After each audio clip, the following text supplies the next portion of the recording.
যি 28 কোটি টকা খৰচ কৰি স্পৰ্টছ ৰিহেবিলিটেশ্যন আৰু পাৰফৰ্মেন্স চেণ্টাৰ এটা স্থাপন কৰিছোঁ। অইল ইণ্ডিয়া আৰু নুমলীগড় ৰিফাইনেৰীয়ে আমাক সহায় কৰিছে আৰু BTC আমাক এই ঘৰ বা গোটেইখিনি দি সহায় কৰিছে। যোৰহাট আৰু গুৱাহাটীত এই চেণ্টাৰটো আমি 2 বছৰ আগতে কৰিছিলোঁ।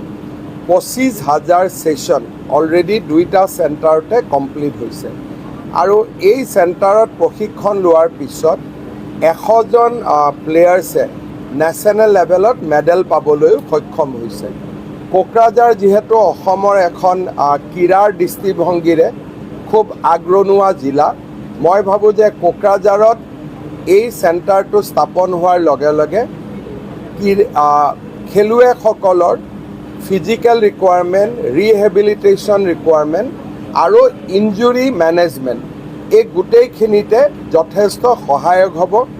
এই গোটেই চেণ্টাৰটো আমি অলিম্পিয়াড অভিনৱ বৃন্দাৰ লগত একেলগে সহযোগত আমি নিৰ্মাণ কৰিছোঁ আৰু চেণ্টাৰটোৰ গোটেই মেন পাৱাৰ, ইকুইপমেণ্ট, ট্ৰেইনিং এই গোটেইবিলাক অভিনৱ বৃন্দা ফাউণ্ডেশ্যনে চোৱা চিতা কৰিব।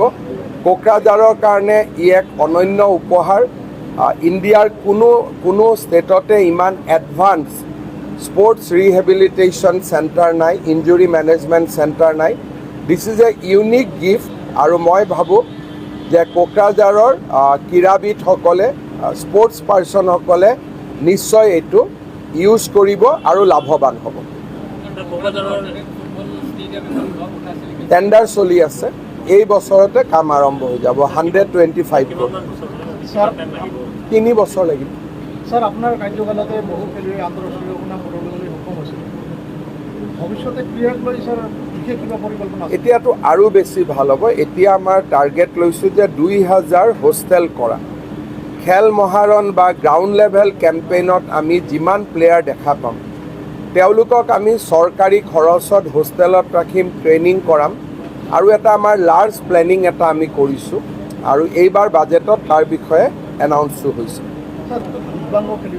ইয়াতে দিব্যাংগয়ো ৰিহেবিলেট কৰিব পাৰিব। তেওঁলোকৰ কাৰণে বেলেগ কৰি ক্লাষ্টাৰ এটা আছে অকল পেৰা অলিম্পিয়াডৰ কাৰণে।